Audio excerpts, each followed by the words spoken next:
Cadê o Giroflex? Olha, gente, desde a noite dessa quarta-feira que estou empenhado na apuração de um caso que a Itatiaia trouxe em primeiríssima mão, um caso que arrebenta a gente, sabe? A morte de uma criança. Sempre que a gente fala de morte de criança, né? Toda a nossa experiência que a gente tem que ter ali, nós somos profissionais, temos que ter o sangue frio. Mas tudo isso é posto em xeque quando a gente está falando de uma morte de uma criança, né, gente? Porque não é fácil. E foi o que aconteceu com o pequeno Arthur, apenas 9 aninhos. Foi morto, espancado, né, pela genitora, não vou chamar de mãe, pela genitora e pelo padrasto. Amanda Antunes, sempre corajosa, repórter Amanda Antunes, acompanhou a coletiva de imprensa, né? Essa criança, só para dar um contexto aqui, ela deu entrada no Hospital Júlia Kubitschek, a genitora e o padrasto falaram que ela caiu na escola e machucou a perna.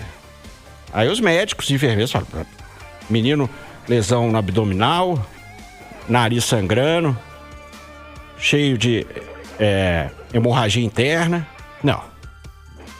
Não colou. E aí, informações em off, que a gente apurou, de que chegou rindo no hospital, entre aspas, mãe, rindo, falando que queria tomar uma, e tacando o terror na equipe ainda. Sou da Vila Semig, né? Pagando de cabulosa, fazendo ameaças nas entrelinhas. Amanda Antunes, é um caso indignante, né? Boa tarde. Oi, Renato, boa tarde para você também. Pois é, infelizmente não é a primeira vez que a gente noticia esse tipo de crime, mas não tem como acostumar, né, Renato?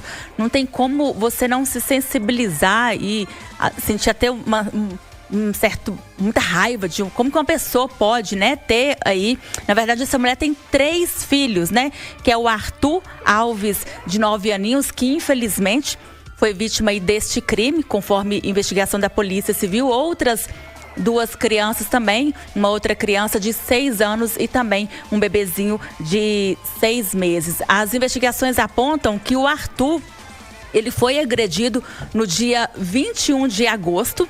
Ele teria chegado da escola e essa mulher, sob efeito de cocaína, teria espancado o filho. O Arthur só foi socorrido 2 dias depois. Olha depois o Arthur de agonizar. E a Amanda, quem tá na live, peço para entrar no YouTube. Um menininho desse não merece sofrer isso não, né, Amanda? Ficar 2 dias agonizando. Não merece. Pediu por socorro. Há informações de que os vizinhos teriam escutado. Agora, o triste é que essas informações só chegaram depois da morte do Arthur. Até então, segundo a polícia, não havia nenhuma denúncia com relação a essa família, né? A agressões contra essa criança. Só que, infelizmente, a polícia agora afirma que eram constantes as agressões. O Arthur faltava muito à escola. E as informações chegam que a motivação seria porque ele sempre era agredido e com dor no corpo ele não conseguia ir à aula, mas infelizmente não havia denúncia e os familiares, depois você vai trazer, né, mas tentavam ficar com essas crianças que sofriam aí maus tratos e, portanto, né, a polícia informa que essa mulher no dia 23 leva o Arthur ao Hospital Júlia Kubitschek alegando que ele teria caído, mas ele já chega desmaiado.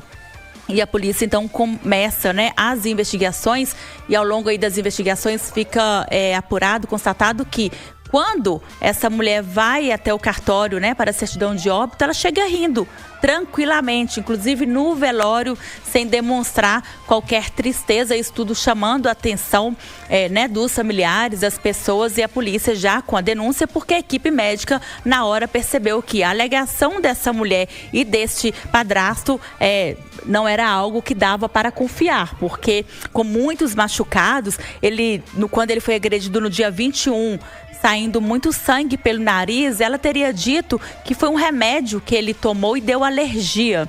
Então, assim, são alegações que a polícia agora, com as investigações, vem derrubando aí e trazendo a prisão da Laurisa Pereira de Brito, 24 anos, e do companheiro dela, o Davidson Moreira, de 39 anos, que estão presos. Olha, a polícia consegue a prisão deste casal porque em depoimento no DHPP a polícia fala que ela confessa que agrediu o filho depois, né, de fazer o uso aí de cocaína e passou do ponto. É duro, né? E de uma forma muito fria, como vai nos contar. Amanda, só antes de chamar a sonora do Dr. Evandro, chamar um detalhe aqui para quem tá na live vendo a gente, da tatuagem da mãe, porque nem sempre, gente, uma tatuagem é uma prova de amor, porque ela tatuou, quem tá na live tá vendo, de todo o tamanho o nome do filho no antebraço, Arthur. Teoricamente é uma prova de amor, mas que amor é esse, né, Amanda? Onde você espanca, usa cocaína na frente do seu filho, deixa ele a Deus dará, espanca ele, deixa ele agonizando 2 dias. Aí a polícia disse, Renato, que infelizmente essas crianças passavam fome também, porque todo o dinheiro que chegava dentro dessa casa era para o uso de drogas. Então vamos ouvir, né, mais detalhes aí com o delegado Evandro Radaeli, ele que é da Delegacia de Homicídios do Barreiro, à frente aí das investigações. Bom, as investigações apontaram que já havia prática de maus tratos por parte desse casal contra os filhos. Foram apontados práticas de maus tratos contra essas 2 crianças, contra a vítima de 9 anos e o outro filho de 6 anos durante muito tempo.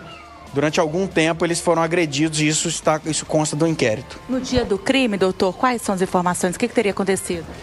Olha, não temos uma motivação para o fato, mas a mãe relatou que fez uso de droga durante todo aquele dia e uso de cocaína, né? Segundo ela própria relatou, ela é usuária de cocaína, assim como o padrasto, que foi preso na data de ontem. E a criança chegou em casa da escola e então, após qualquer desentendimento ali, alguma coisa normal de uma criança de 9 anos, essa mãe passou a agredi-lo e causando aí graves lesões. A criança passou a relatar dores, a mãe medicou a criança e após 2 dias levou ao hospital Júlia Kubitschek, onde a criança veio a óbito. Doutor, durante o depoimento, como ela contou, descreveu como aconteceu o crime? Olha, ela foi muito clara em relatar que deu chineladas e tapas na criança e ao ser perguntada, ela foi objetiva em falar. Eu acho que eu passei um pouco do ponto. Muito fria, delegado? Friamente, sem demonstrar qualquer remorso, tristeza, arrependimento, nenhum sentimento nesse sentido. E qual a participação do padrasto no crime? Segundo ela relatou, o padrasto acompanhou todas as agressões que ela praticou e não interveio ali naquele momento, não tentou impedir, não fez nada que impedisse as agressões que ela estava praticando. Agora nós estamos aguardando a conclusão dos laudos, principalmente do laudo de necrópsia. Vamos colher outras informações. Nós recebemos algumas informações via denúncia anônima, as quais vão ser devidamente apuradas, que dão conta de que aquela criança gritou por socorro durante a noite e não foi atendida, né? A gente tem relatos de que era frequente, era comum essa mãe e esse padrasto deixar as crianças sozinhas. Qual a situação dessas outras 2 crianças agora? Elas estão sob a tutela do Conselho Tutelar em abrigo, após intervenção nossa juntamente com o Ministério Público, por meio do qual a gente conseguiu esse apoio aí do Conselho Tutelar. Que antes não havia nenhuma informação, escola, tinha alguma notícia de agressão? A escola só relata que as crianças que chegavam lá para estudar em situações de higiene muito ruins, com vestes precárias, e eram muito ausentes da escola, elas faltavam muito à escola. A mãe tem 3 prisões em flagrante na cidade de Betim por tráfico de drogas e o padrasto não registra nenhuma passagem oficial. Amanda, eu fico impressionado, sabe, que o Estado com E maiúsculo é muito bom para cobrar da gente, cobrar imposto, cobrar isso, cobrar aquilo, radar para todo lado, enfim, sufocar a gente. Mas para olhar uma criança, sendo que, todos os indícios, menino ia para a escola todo sujo, né? Falava pros coleguinhas que apanhava, mais faltava do que ia. Como é que ninguém viu? Pois é, Renato, eu acreditava até hoje que quando uma criança, ela, né, tem aí, não vai para a escola, falta muito, o conselho tutelar tem que ser acionado. Eu acho que esse deve ser o papel da escola, acreditava que era assim que funcionava.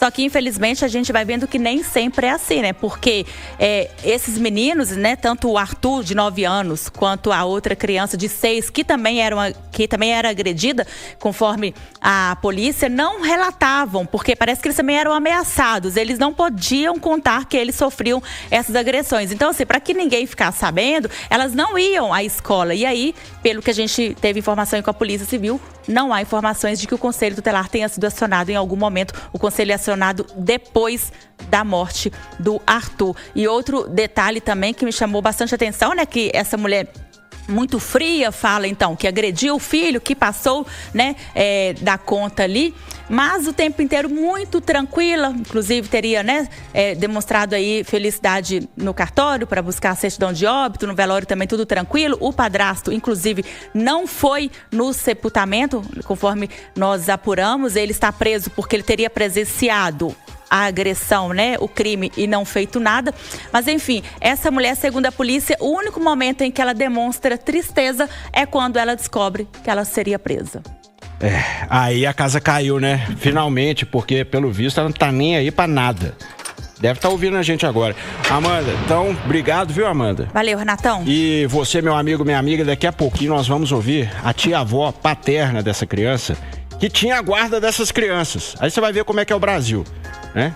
Não vou dar muito spoiler, não, mas ela tinha a guarda, cuidava bem, aparentemente, do Arthur, do irmãozinho, de 6 anos. E a justiça entrou no meio e entregou pra genitora. Então daqui a 2 minutinhos você vai ouvir esse relato impressionante. É difícil, né? É difícil. Jonas da Honda Motos. Ô, Renato, o padrasto foi preso pelo quê? Foi preso porque não fez nada. Não fazer nada é fazer tudo, né? A lei Henri Borel afirma que a omissão é tão grave quanto matar mesmo, né? Se você presencia uma agressão contra uma criança inocente que não tem como se defender e não faz nada, você também está fazendo. E é assim que tem que ser mesmo, né? Daqui a pouquinho então, viu? E daqui a pouco, né, ainda nesse caso, nós vamos mostrar um vídeo aqui que, sinceramente, eu chorei. Eu não tenho vergonha de falar, eu chorei. É de cortar o coração. E só para deixar bem claro também, que até o meu amigo Tenente Bruno perguntou, mas Renato, ele morreu ontem? Não, ele morreu em agosto, né? No mesmo dia que ele foi internado. A investigação transcorreu nesse meio tempo e agora a verdade veio à tona e a casa caiu. A gente te convido a entrar aqui no YouTube, porque nós vamos ouvir agora, né? Você acompanhou o caso do pequeno Arthur. Mostramos a coletiva da Polícia Civil, mostrando que a genitora e o padrasto espancaram essa criança. A genitora espancou essa criança, o padrasto não fez nada. Levaram no médico falando que ele tinha caído na escola. Uma ova, né? Como é que... machucou a perna. Chegou lá todo arrebentado, tadinho. Ficou agonizando uma noite, gritando de dor, e a vizinhança ouvindo. Ele clamou por socorro. Agora nós vamos ouvir a tia-avó, por parte de pai, que cuidou desse filho, que cuidou desse menino, do Arthur, como um filho. Mas teve a guarda retirada. Não vou identificá-la, né? Mas ela falou que não tem problema também não, mas por questão de segurança. Mas vamos ouvir o que ela disse. Se você tá me ameaçando, porque o menino ficava comigo tranquilo, sabe? O menino, eu cuidava dos meninos, me criou para dizer lá em casa. De toda a vida, ela não foi uma mãe reta assim para poder cuidar das crianças. O dinheiro que eles pegavam, eles gastavam todo de droga. Aí eles foram presos, eu peguei a guarda dos meninos, porque não tinha ninguém, né? Os meninos não passavam fome, não passavam hora de comer, tinha seu café da manhã, almoço na hora certa, à tarde, seu café. Então eu fiquei revoltado por causa disso.